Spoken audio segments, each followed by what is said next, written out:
اليوم نحن في وسط صحراء أريزونا، مكان قلما تزوره الأمطار إلا خلال فترة الرياح الموسمية الصيفية القصيرة. هذا المكان المشهور بأشجار الصبار الفريدة وبأفلام رعاة البقر المغبرين وبالشمس الحارقة هو آخر مكان سيخطر على بالك أن تجد فيه مساحة لدراسة الغابات المطيرة.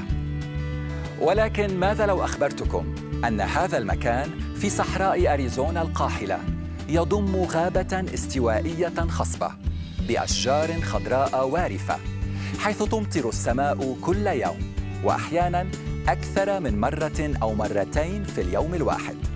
وراء هذا التل مباشرة مرفق للبحث العلمي سنمضي فيه الأيام القليلة القادمة. سنرى داخله كيف يدرس العلماء كل المجال الحيوي للعالم الذي نعيش فيه بطريقة محددة لا يمكن القيام بها إلا في هذا المكان الذي يطلق عليه اسم Biosphere 2.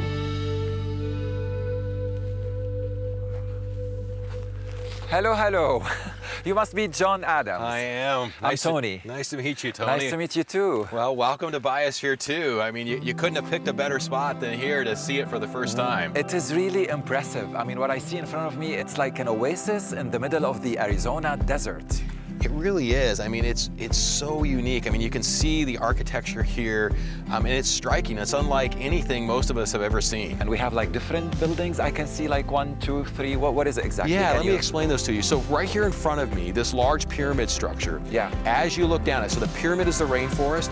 That long midsection that you can see a portion of has the savanna, the ocean, the marsh. On the far end, the other pyramid is where the desert is. And so just beyond it, you can sort of start to see the tops of a dome, just like this one that we have over here to our right. Those two domes are the lungs. So these lungs? So they regulate air pressure. Breathing lungs. Breathing lungs, yeah. So wow. they don't breathe necessarily. They're really a variable volume air chamber. They were designed to compensate for changes in pressure inside.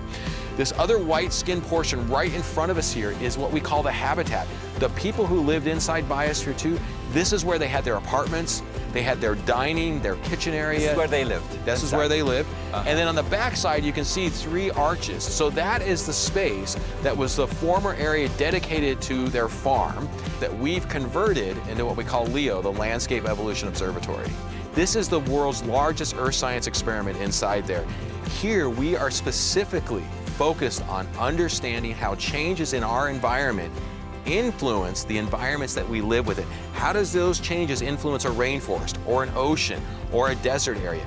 We can do those types of experiments because the rainforest doesn't just have 1 or 2 plants. It has over 95 different species inside there. Wow. The ocean is nearly 1 million gallons. I mean, wow. It's really incredible the types of research that we can do, unlike a lot of other places. Wow, that's a really enormous rainforest here, Joost. Why do we have a rainforest in the middle of the desert in Arizona? Tell me.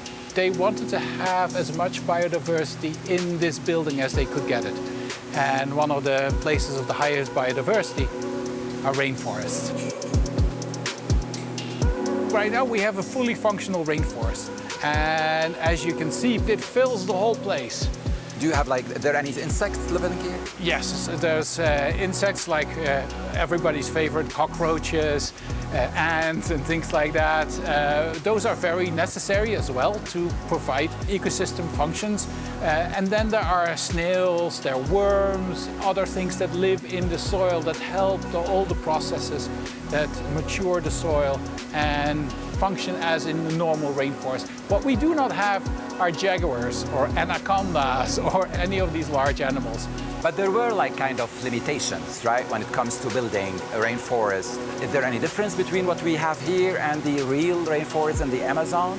I would never say that we have a replica of the rainforest here in Biosphere 2 or a replica of the Amazon basin. That's just not possible. This is a collection of rainforest plants that function like a tropical forest, like in the Amazon basin. And so what we really use this place for is to understand how do the plants respond to changes in conditions.